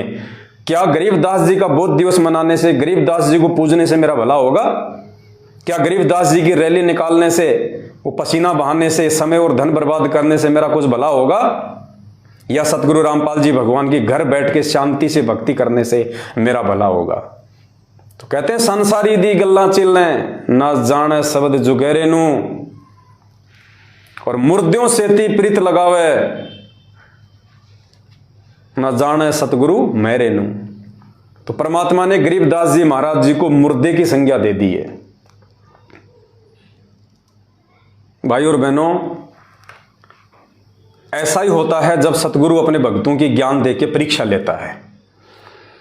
650 साल पहले भी ऐसा ही था। आज हमें वो परीक्षा बहुत छोटी सी लगती है। आज हम सोचते हैं यार कैसे मूर्ख बन गए उस समय लोग, उन्होंने कैसे विश्वास कर लिया कि यार कबीर जी हाथी पे बैठ के शराब पिएंगे, वैश्या के ऊपर हाथ रख के ऐसा सब कुछ करेंगे। आज हमारी समझ में आ रही है, लेकिन उस समय वो परीक्षा देने वाले आप और हम ही थे, कोई और नहीं थे, हम ही थे। ठीक इसी प्रकार पुण्यात्मा वर्तमान में जो ये परीक्षा चल रही है भक्तों की ज्ञान आधार वाली, ये परीक्षा हो सकता है आने वाली पीढ़ियों को बहुत आसान लगे, छोटी सी लगे, लेकिन वर्तमान वालों के लिए महाभारत बनी हुई है। वो डिसीजन ही नहीं ले पा रहे 650 साल पहले की तरह कि हम क्या करें क्या ना करें, जबकि ये डिसीजन लेने के लिए परमात्मा ने हमें अक्षर ज्ञान युक्त किया, हमें शिक्षा दी, हमें सभी धर्मशास्त्रों का अध्ययन करवाया, रातों को जाग जाग के 27 साल से सत्संग किए, फिर भी हम डिसीजन नहीं ले पा रहे। हम 2 मिनट रुक के ये सोच नहीं रहे कि यार ये जो बंदा कह रहा है, ये भगत जो कह रहा है, ये सही है गलत है, हमें क्या करना चाहिए क्या नहीं करना चाहिए। इतना सोचने का समय भी काल भगवान ने नहीं छोड़ रखा, बुद्धि इतनी ऑफ कर रखी है। और कोई समझाने का प्रयास करता है तो उसकी तो माननी नहीं। ये तो हमने सौगंध खा रखी है कि हम किसी की सुनेंगे ही नहीं।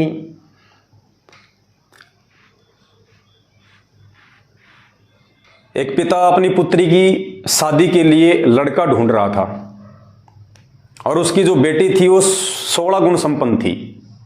16 गुण होते हैं, 16 गुण संपन्न थी वो।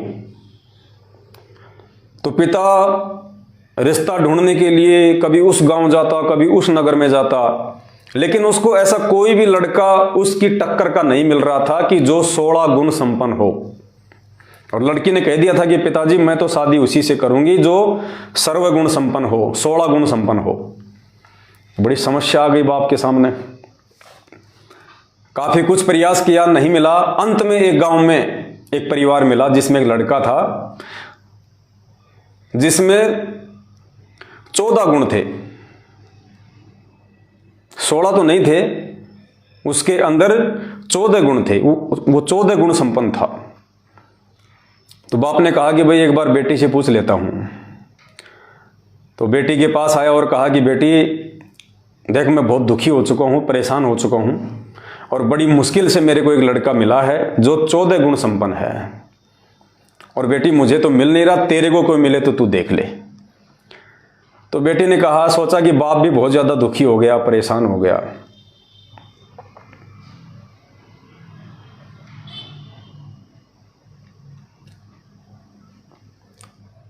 तो कहा पिताजी ठीक है, आप उस 14 गुण संपन्न लड़के से मेरे रिश्ता तय कर दो और शादी के बाद में 2 गुण उसको मैं दे दूंगी अपने, 1 गुण उसको मैं दे दूंगी अपना, तो हम दोनों जो है 15-15 गुण संपन्न हो जाएंगे। तो कहा ठीक है भाई, रिश्ता तय कर दिया, शादी हो गई। अब शादी होने के बाद में लड़की ने सोचा कि लो भाई इसको वो 1-2 गुण मैं अपने दे देती हूँ इसको। तो लड़के ने पूछा जी आप 14 गुण संपन्न हो? बोले जी हाँ।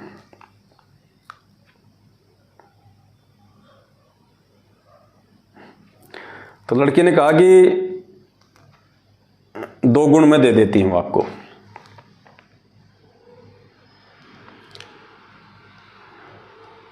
तो लड़के ने कहा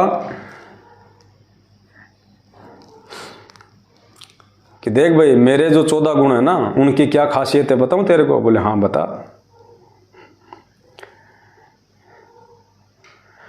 बोला मेरी बात को, मेरी जो बात है ना उसको मैं नीचे गिरने नहीं देता और दूसरे की बात मैं सुनता नहीं बिल्कुल भी, ये मेरा विशेष गुण है। मेरे से ऊपर कोई बात कहे उसको तो मैं सुनता नहीं, और दूसरा अगर मुझे कोई अपनी बात कहे मानने के लिए तो उसकी बात मैं मानता नहीं, ये मेरा विशेष गुण है। तो लड़की ने सिर में थप्पी मारी और कहा कि हे परमात्मा, मैंने तो सोचा था कि मेरा 1-2 गुण मैं इसको दे दूंगी, और ये गुण कहाँ है? तो इस नालायक का अवगुण है, अवगुण।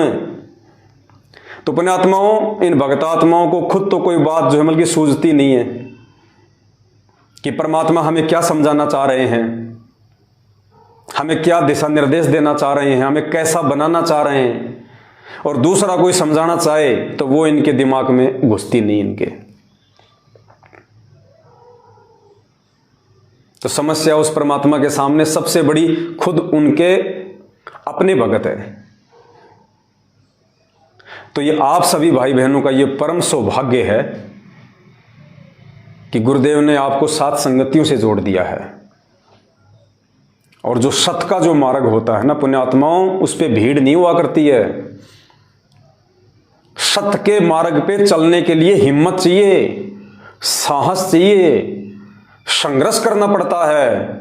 इसलिए सत्य के मार्ग पे, साध संगत के मार्ग पे कोई सूरवीर ही चल सकता है, कायरों का काम नहीं है, क्योंकि ये कबीर परमात्मा का मार्ग है। और परमात्मा कहते हैं कबीर का मार्ग कठिन है, नहीं कायर का काम, इस पर चले कोई सूरमा, यहां 8 पहर संग्राम। ये कबीर परमेश्वर का मार्ग है, ये सूरमाओं का मार्ग है, कायरों का मार्ग नहीं है। ये साध संगति से जुड़ के भक्ति करना, सांसारिक क्रियाओं से, सांसारिक चौंचलों से दूर रहना, ये सूरवीर कर सकते हैं। ये आडंबर दिखावा, पाखंड रैलियां, धरने, प्रदर्शन, पुण्यात्माओं, ये तो हम असंख्य जन्म हो गए हमारे को करते हुए, ये तो कोई भी कर लेगा, क्योंकि ये काल की खुराक है। लेकिन आत्मा की खुराक क्या है? साधुता, संतता, भगतपना, आधीनी, प्रेम, इनको अपनाना महाभारत है। तो आप सभी भाई बहनों का सौभाग्य है, आप साथ संगतियों से जुड़े हैं। और दूसरा दास ये प्रार्थना करेगा आप सभी भाई बहनों से, आसन के पास ले गए और कि जहां भी कोई साथ संगतियां हो, साथ संगतियों से आप जरूर जुड़े रहें, आते रहें, जाते रहें, कुछ सीखने का प्रयास करें। वहां पे परमात्मा को भोग लगाएंगे, उससे भी हमारी आत्मा बहुत ज्यादा रिचार्ज होगी। लेकिन दास की विनती है, केवल आंख बंद करके साथ संगतियों में मत जाना, क्योंकि बहुत सारे लोग ऐसे हो सकते हैं जो मैनेजमेंट की तरफ जा चुके हैं, उनके व्हाट्सएप पे लोगो अभी भी साथ संगति का ही है, और ये उन लोगों की एक प्लानिंग होती है कि अभी तक इन लोगों को पता नहीं है कि मैं सतलोक आश्रम मैनेजमेंट हरियाणा से जुड़ चुका हूँ और मैं अपने घर पे साथ संगति रखवा लेता हूँ, जितनी आत्माओं को तोड़ सकूंगा मैं तोड़ लूंगा। तो पुण्यात्माओं, अच्छी प्रकार से सोच समझ के उनसे बातचीत करके उसके बाद ही आपको डिसीजन लें, कोई निर्णय लें, क्योंकि कदम कदम पे काल भगवान तोड़ने का प्रयास करेगा। और वो तोड़ेगा किसको? केवल साध संगत वालों को। क्योंकि काल भगवान की खुराक अगर उसके मुख से निकाली जा रही है तो केवल साध संगतियों में। तो काल भगवान का दुश्मन इस दुनिया में या तो साध संगत वाले हैं या फिर सतगुरु रामपाल जी भगवान है। बाकी तो सब काल के अंडर में है, सब काल के अंडर में है, सब काल की ही खुराक तैयार कर रहे हैं, आत्माओं से उल्टी भक्ति करवा के, मनमाना आचरण करवा के। तो काल उनको नहीं छेड़ेगा। उनको तो उनके जो कर्म हैं, आज जो बीज वो बो रहे हैं, जब वो काटने का समय आएगा तब उनको पता चलेगा कि हमने गेहूं बोया था या भांग बोई थी। और हमारे पड़ोसी हमको कितना समझा रहे थे कि भाई जो तू बीज रहा है ना, ये गेहूं का नहीं है, ये मक्का का नहीं है, ये भांग का बीज है, भांग। और मत बो ये बीज, तू भूखा मरेगा, तेरे बच्चे भूखे मरेंगे। लेकिन वो नहीं माना। और जब वो फसल तैयार हुई, वो बाल आई, तब पता चला कि ये तो भांग का पौधा था। लेकिन उस समय तक तो समय ही निकल चुका होता है। अब दोबारा से वो फिर 2-4 महीने बाद में फिर दोबारा से वो गेहूं का बीज नहीं बीज सकता, क्योंकि बिजाई का समय निकल चुका है। तो पुण्यात्माओं, परमात्मा खुद धरती पे है, स्वयं ये कबीर परमेश्वर है, स्वयं ही तत्वदर्शी संत है, ये खुद ही गरीबदास है, ये खुद ही कबीर साहिब है। हमने केवल इन्हीं का प्रकट दिवस मनाना है और किसी से हमने कोई लेना देना नहीं होना चाहिए। हमारा तन मन धन सब इन्हीं के श्री चरणों में समर्पित होना चाहिए। हमें एकमात्र इन्हीं से उम्मीद होनी चाहिए, एकमात्र इन्हीं से हमारे को आस होनी चाहिए। आप संध्या आरती में पढ़ते हो, तारेंगे तारेंगे तहतीक सतगुरु तारेंगे। यानी हम सतगुरुदेव जी से ही हम ये उम्मीद लगा रहे हैं कि इस काल के लोक से सतगुरुदेव जी हमारे को पार करेंगे, हमारे को तारेंगे। तो फिर गरीबदास जी का बोध दिवस कहां से आ गया बीच में? कबीर जी का प्रकट दिवस कहां से आ गया बीच में? जब आपके गुरुदेव आपको पार करेंगे और आप उन्हीं से प्रार्थना कर रहे हो, फिर औरों को पूजने की आवश्यकता क्या है? औरों को खुश करने की आवश्यकता क्या है? औरों को मनाने की आवश्यकता क्या है? आपने किसके साथ फेरे लिए? अपने पति के साथ या उन लोगों के साथ में? पुण्यात्माओं, ये पतिव्रता धर्म की भक्ति नहीं कर रहे लोग, ये व्यभिचारणी भक्ति हो रही है, व्यभिचारणी भक्ति। और कोई सूरमा ही समझ पाएंगे इस खेल को। ये काल भगवान के द्वारा जो भयंकर षड्यंत्र रचा जा रहा है आत्माओं को रोजाना भक्ति मर्यादाओं से दूर करके अपने मुख में लाने का, इसको कोई बिरले, कोई सूरमा ही पहचान पाएंगे। हमारे गुरु, हमारे भगवान, हमारे परमात्मा संत रामपाल जी हैं। उनके अलावा हम किसी का नहीं मनाएंगे। ना हमने फालतू में हमारे गुरुदेव को प्रसन्न करने के लिए ये चाइनीज लाइटों की डेकोरेशन करनी है, ये दिखावा है, पाखंड है। ना हमारे गुरुदेव ने कभी की और ना हमारे गुरुदेव को ये पसंद है। अरे भगवान कोई रंग बिरंगी लाइटों से थोड़ी प्रसन्न होगा।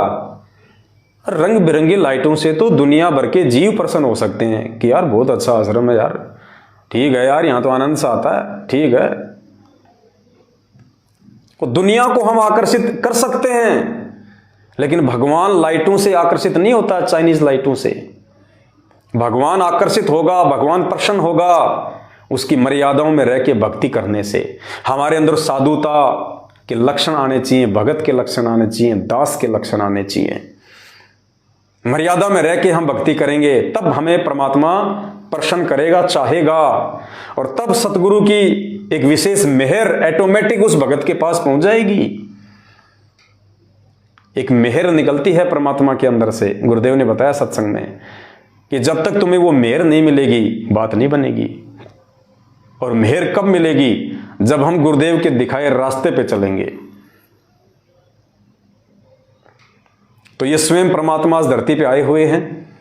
अगर फिर भी किसी को विश्वास नहीं है, एक छोटा सा इंटरव्यू है जो मैंने तो लिया नहीं, सतलोक आश्रम मैनेजमेंट हरियाणा वालों ने लिया है। उन्होंने अपने यूट्यूब चैनलों पे डाला है, वो ही टीवी चैनल पे चलाते हैं, लेकिन वो समझ नहीं पाते कि ये कह क्या रहे हैं। परमात्मा इनके मुख से शब्द क्या निकलवा रहे हैं। जब रामानंद जी को परमात्मा मिले, परमात्मा विचार करना, भगवान ऐसे नहीं मिलेगा हमारे को, परमात्मा ऐसे प्रसन्न नहीं होगा, हमारे अंदर ये दृढ़ता ऐसे नहीं आएगी। पुण्यात्माओं, आज तक विचार करना इस बात पे, आज तक भक्ति इतिहास में जिन जिन भगत आत्माओं को मोक्ष प्राप्त हुआ है, उनको कैसे मोक्ष प्राप्त हुआ है? उनको जो सतगुरु आके मिला था, जिसने नाम दिया था, ज्ञान दिया था, वो खुद परमात्मा था। यानी उन आत्माओं का सतगुरु और उन आत्माओं का भगवान एक ही था। तब उन आत्माओं ने मोक्ष प्राप्त किया। और जब तक ऐसा हमारे साथ नहीं होगा, हम मोक्ष प्राप्त नहीं कर सकते। उन सभी आत्माओं ने गुरु को और भगवान को एक ही माना, दो नहीं माना। और आज हमें ये बातें समझाने के लिए गुरुदेव ने उन आत्माओं का सहारा लिया, उन कथाओं का सहारा लिया। कैसे? आदरणीय धर्मदास जी को परमात्मा कबीर साहब सतलोक से चल के जिंदा महात्मा के रूप में मथुरा में मिले, और कुछ समय बाद में उन्होंने गरीबदास जी को नाम दे दिया, उनको धर्मदास जी को नाम दे दिया। धर्मदास जी के सतगुरु कौन थे? कबीर जी। और भगवान कौन थे? वो ही कबीर जी, जिन्होंने धर्मदास जी को आके नाम दिया। और इस बात को प्रमाणित करने के लिए धर्मदास की आत्मा को जिंदा महात्मा के रूप में उनका गुरु सतलोक लेके जाता है। और सतलोक में धर्मदास जी ने देखा कि वहां पे सिंहासन पे एक महापुरुष बैठा हुआ है। थोड़ी देर बाद में जो नीचे से जो धर्मदास जी के जो सतगुरु गए थे, वो पहले से विराजमान परमात्मा पे चवर कर रहे हैं। तो धर्मदास ने सोचा कि ये जो नीचे से जो आया है मेरे साथ में, मेरा गुरु, ये तो यहाँ का कोई नौकर है, भगवान तो ये है जिस पे मेरा गुरु चवर कर रहा है। धर्मदास ऐसा सोच ही रहा था। इतने में वो परमात्मा जो था, जिसको धर्मदास समझ रहा था, वो तो वहां से उठा, और जो नीचे से जो धर्मदास की आत्मा को लेके गया था उनका गुरु, वो सिंहासन पे जाके बैठ गया। और धर्मदास ने देखा, रे ये क्या, ये जो मेरे साथ नीचे से गया था, ये सिंहासन पे बैठ गया। और वो पहले से जो भगवान मान रहा था धर्मदास, वो खड़ा होके धर्मदास के सतगुरु के ऊपर चवर कर रहा है। और देखते ही देखते थोड़ी देर में वो चवर करने वाला भगवान धर्मदास जी के सतगुरु देव जी के अंदर समा गया, जो नीचे से गया था। और अकेले धर्मदास जी के सतगुरु ही उस अनंत कोटि ब्रह्मांड के सिंहासन पे, सतलोक के सिंहासन पे बैठे हैं। धर्मदास जी के तो आंखें फट गई। ओहो, ये भगवान है जिसने नीचे आके मुझे नाम दिया, मुझे ज्ञान दिया, ये सतलोक का राजा, ये भगवान। धर्मदास ने खुशी मनाई कि मेरा तो भगवान भी एक और मेरा तो गुरु भी एक। और वापस धर्मदास की आत्मा को नीचे भेजा। और धर्मदास को विश्वास हो गया कि गुरु में और भगवान में कोई अंतर नहीं है। अगर मोक्ष प्राप्त करना है तो गुरु को ही भगवान मानना पड़ेगा। तो धर्मदास का गुरु एक, धर्मदास का भगवान एक। तब धर्मदास का मोक्ष हुआ। उसके बाद में आदरणीय गरीबदास जी महाराज, उनको नाम दीक्षा किसने दी? कबीर जी ने, सतगुरु के रूप में, नला नामक खेत में। उस समय तक गरीबदास जी समझ रहे थे कि ये बाबा जी कोई और है, और ये सतलोक की जो जानकारी दे रहे हैं वो भगवान कोई और है। तो गरीबदास जी का ये भ्रम मिटाने के लिए गरीबदास जी की आत्मा को निकाल के वो सतलोक ले गए। और वहां सेम टू सेम लीला गरीबदास जी के साथ हुई। पहले से वहां पे एक महात्मा विराजमान थे, गरीबदास जी के साथ में उनके जो सतगुरु गए थे वो उसके ऊपर चवर करने लगे। तो गरीबदास जी ने सोचा कि भाई देखो, ये जो मेरे साथ में आया है ना, ये तो यहाँ का कोई नौकर है, और भगवान तो ये है जो सिंहासन पे बैठा है, जिसको ये मेरे गुरुजी भी चवर कर रहे हैं। थोड़ी देर में वो महात्मा वहां से उठा, गरीबदास जी का गुरु सिंहासन पे बैठा और वो महात्मा गरीबदास जी के गुरु जी पे चवर कर रहे हैं। गरीबदास ने देखा ये क्या हो गया भाई, और ये भगवान मेरे गुरु जी पे चवर कर रहा है। इतना सोच ही रहे थे कि वो चवर करने वाला महात्मा गरीबदास जी के गुरु जी के अंदर समा गया। अकेले गरीबदास जी के गुरु जी रह गए। गरीबदास जी को यकीन हो गया कि मेरे को जिसने नीचे नाम दिया था, जो मेरे को ऊपर लेके आया, अरे भगवान भी वही, गुरु भी वही, और कोई दूसरा है ही नहीं। तो गरीबदास जी का गुरु एक, गरीबदास जी का भगवान एक, तब उनका मोक्ष हुआ।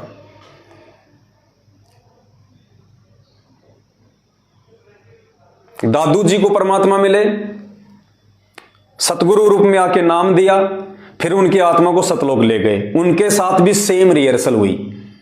फिर दादू जी ने देखा कि मेरा तो गुरु भी एक और मेरा तो भगवान भी एक, उनका मोक्ष हुआ। घीसा जी को परमात्मा 5 साल की उम्र में मिले खेकड़ा में, उनके साथ भी यही हुआ। उन्होंने भी सतलोक में यही सब कुछ देखा और उनको भी पक्का यकीन हो गया कि मेरा तो गुरु भी एक और मेरा तो भगवान भी एक। मलुकदास जी के साथ भी यही हुआ, उनको भी परमात्मा सतलोक ले गए, सारी लीला वही हुई। मलुकदास जी को भी विश्वास हो गया कि जो मुझे नीचे आके सतगुरु रूप में मिला, जिसने मुझे नाम दिया, ज्ञान दिया, सतलोक में भी वही परमात्मा बैठा हुआ है, अपने शरीर को हल्का करके आता है।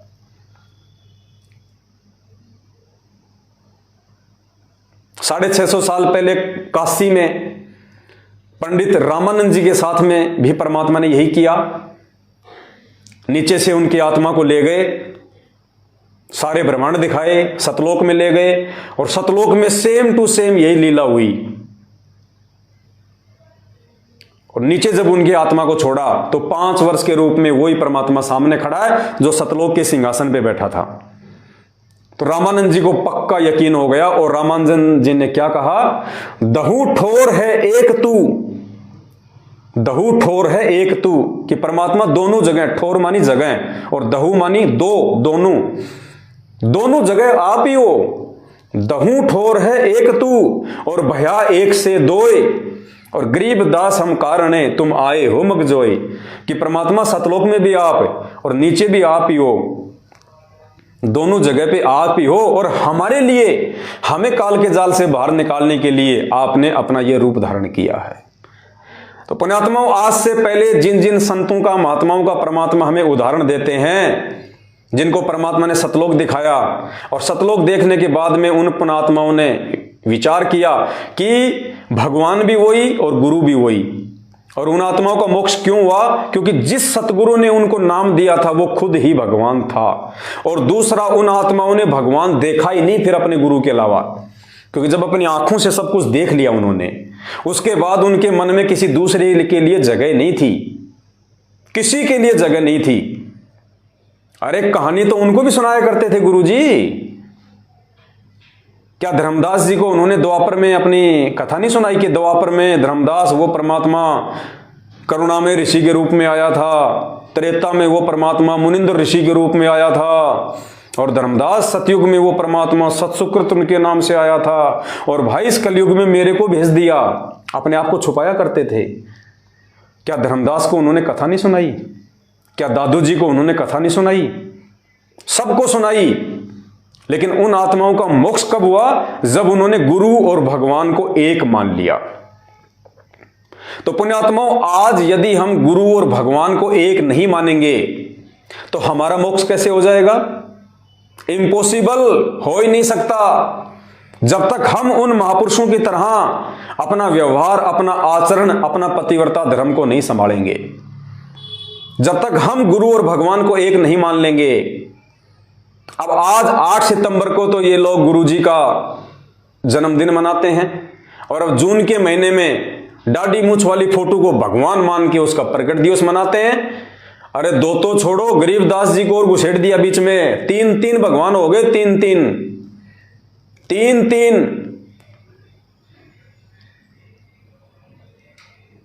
अरे क्या होगा भाई, हम किस दिशा में जा रहे हैं? अरे एक पैंट को एक ही आदमी पहन सकता है, 3 नहीं पहन सकते, 2 भी नहीं पहन पाएंगे ढंग से। पहन लिया तो वो ढंग से वो चल नहीं पाएंगे। अरे तुम किस रास्ते पे जा रहे हो बिचली पीढ़ी की हंस आत्माओं? तुम्हारे से तो सतगुरु रामपाल जी भगवान ने बहुत ज्यादा उम्मीद लगा रखी थी 650 साल पहले कि मैं नीचे जाऊंगा, उनको ज्ञान दूंगा, उनको शिक्षा दूंगा, अब की बार मेरे बच्चे भ्रमित नहीं होंगे और मेरे बच्चे गुरु और भगवान के भेद को मिटा देंगे मेरे ज्ञान से। अरे तुमने तो उल्टा परमात्मा की मुश्किलें बढ़ा दी। परमात्मा ने सोचा क्या था और तुम कर क्या रहे हो? तुमने तो 3-3 कसम बना लिए, 3-3 पति बना लिए, 3-3 परमात्मा बना लिए।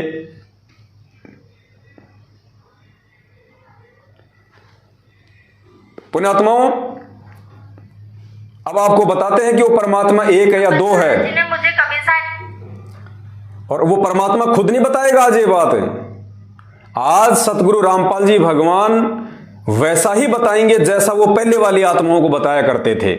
जैसा उन्होंने धर्मदास को बताया कि धर्मदास वो परमात्मा तो कोई और है, मैं तो उसका संदेशा लेके आया हूं। गरीबदास जी को भी ये कहते थे कि वो परमात्मा तो कोई और है, मैं तो उसका संदेशवाहक हूं।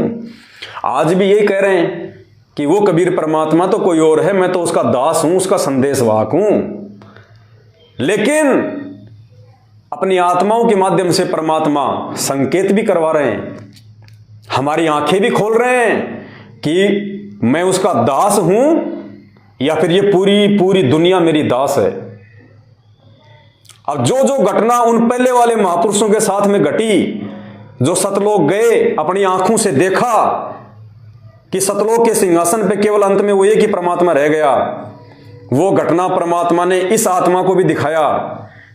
इस बहन की आत्मा को परमात्मा सतलोक लेके गए, सतलोक में परमात्मा ने वही रिहर्सल इस आत्मा को करवाई, दिखाई, फिर नीचे छोड़ा ताकि ये अपना इंटरव्यू देके और ज्ञानी आत्माओं के विश्वास को और ज्यादा जो है उदृढ़ कर दे।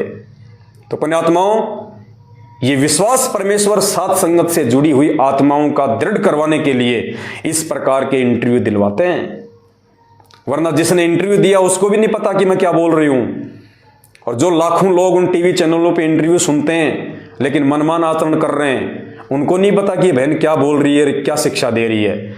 ये शिक्षा आप समझ पाओगे, ये शिक्षा को आप पकड़ोगे, क्योंकि मोक्ष आपने करवाना है। भगवान ने आप लोगों को छांट के अपने हीरे मोतीलाल के रूप में इस कलयुग की बिचली पीढ़ी में जिन आत्माओं को भगवान ने मोक्ष देना ही देना है, उन्हीं आत्माओं का परमात्मा विश्वास दृढ़ करेगा।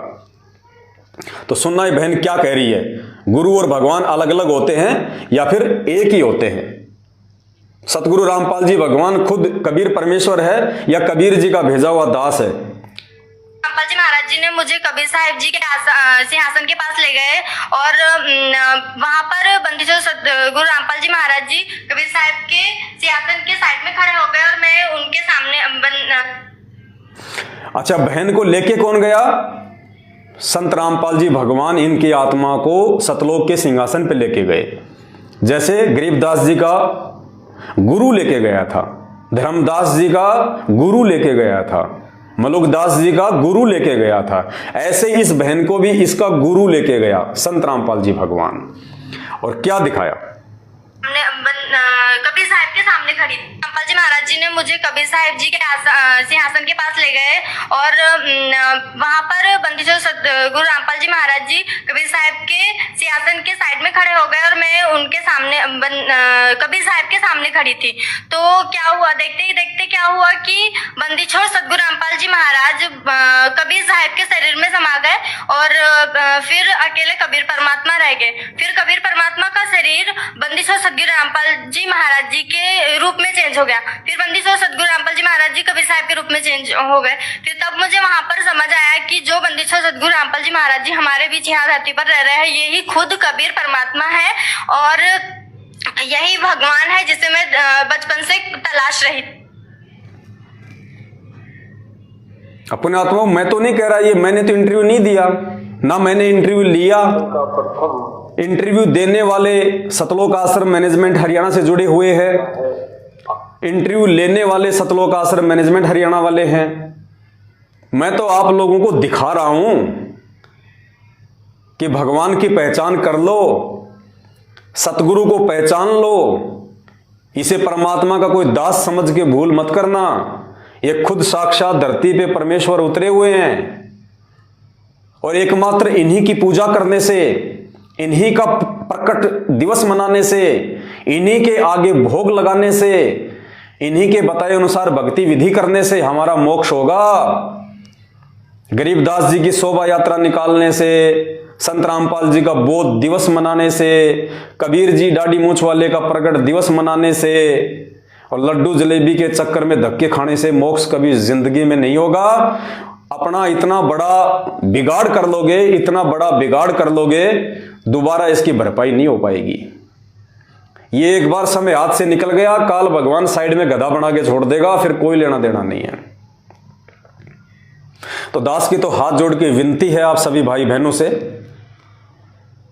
केवल समझा सकते हैं आप सबको, मानना या ना मानना ये आपके ज्ञान आधार और आपके भक्ति संस्कारों के ऊपर निर्भर करेगा। जब तक परमात्मा ने श्वासें दे रखी है तब तक हम संदेशें देते रहेंगे, भाई बहनों को जगाते रहेंगे, गुरु को ही भगवान साबित करते रहेंगे, आपको परमेश्वर के लिए दृढ़ करते रहेंगे। और जब तक ये दृढ़ता हमारे अंदर नहीं आएगी, जब तक हम अपनी अंतरात्मा से, दिलो दिमाग से इस बात का निष्कर्ष नहीं निकाल लेंगे कि सतगुरु रामपाल जी ही खुद कबीर परमात्मा है, खुद भगवान है, इनके अलावा दूसरा धरती पे कोई नहीं है और इनके अलावा किसी का भी बोध दिवस मनाना तो उनका भी नहीं, हमने गुरुदेव का भी बोध दिवस नहीं मनाना है सिवाय उनके प्रकट दिवस के 8 सितंबर के, और अन्य दूसरे संतों का ये बोध दिवस मनाना, उनका प्रकट दिवस मनाना, पुण्यात्माओं बहुत भयंकर चाल काल भगवान अपने ही भगत भाई बहनों के माध्यम से तुम्हारे को ठगने के लिए चल रहा है। अगर समय रहते उस चंगुल से बाहर निकल जाओगे तो निकल जाओगे, और मुझे पता है इस बात का भी पुण्यात्माओं कि सभी नहीं निकल पाएंगे। परमात्मा कहते हैं गुरुपद सेवै बिरला कोई, जहां पर कृपया साहिब की होई। गुरुपद को तो कोई बिरला ही जान सकता है, पहचान सकता है। गुरुदेव के बताए अनुसार भक्ति कोई बिरला ही करेगा। खोकापुर में काग मिले दिन दोई रे, अरबू में कोई हंस हमारा होई रे। ये संसार विघन की घाटी, कोई निकलेगा बिरला सूर। पुण्यात्माओं कोशिश करो उन बिरला सूरवीरों में आप शामिल हो जाओ। कोशिश करो, अंतिम समय तक आपने ये पतिव्रता भक्ति करनी पड़ेगी।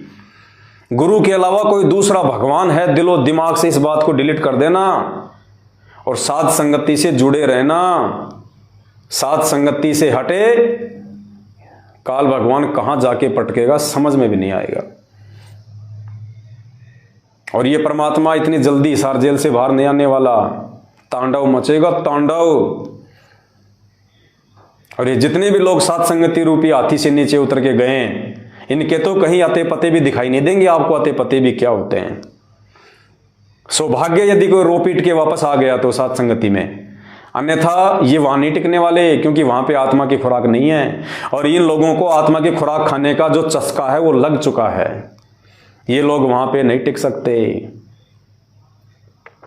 तो दास की केवल इतनी विनती है, बाकी आप सबके संस्कार, आप सबकी समझ और सोच, जो जैसा करेगा समय आने पे अपना पाएगा।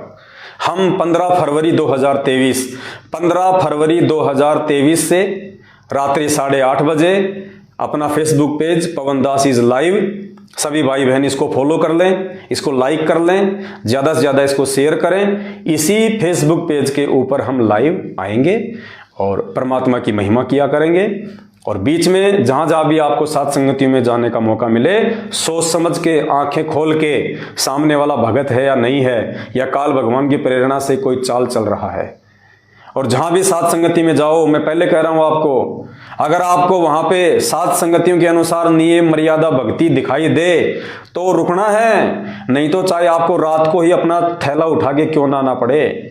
देखो छोटी छोटी बातों को लेके तो मनमुटाव करना नहीं है फालतू में किसी से। बाकी अगर तुम्हें ऐसी कोई क्रिया, कोई भक्ति विधि दिखाई दे, अगर वो अनजाने में कर रहा है तो उसको समझाओ। अगर फिर भी वो समझने का प्रयास नहीं करता है तो फिर चाहे रात को ही थैला उठा के क्यों ना पड़े, हमें उस जगह पे नहीं रुकना। जिस जगह पे भगवान का आशीर्वाद नहीं है उस जगह पे नहीं रुकना, इतना जरूर ध्यान रख लेना। बस दास की इतनी सी विनती है। बीच में फिर लाइव आएंगे, लेकिन 15 मार्च ओ सॉरी, दास ने 15 फरवरी बोल दिया ना, उसके लिए दास माफी चाहता है। 15 मार्च 2023, यानी ये जो महीना चल रहा है ना, इसी महीने में आज 1 मार्च है, हम 15 मार्च 2023 को रात्रि 8:30 बजे ज्ञान गंगा के ऊपर लाइव आएंगे। और बीच में यदि आवश्यकता पड़ी, कोई संदेशा सभी भाई बहनों को देना पड़ा तो हम जरूर देंगे। बस इतनी सी विनती है, कोई गलती हो तो दास को क्षमा करना। बंदी छोड़ सतगुरु रामपाल जी भगवान की जय हो।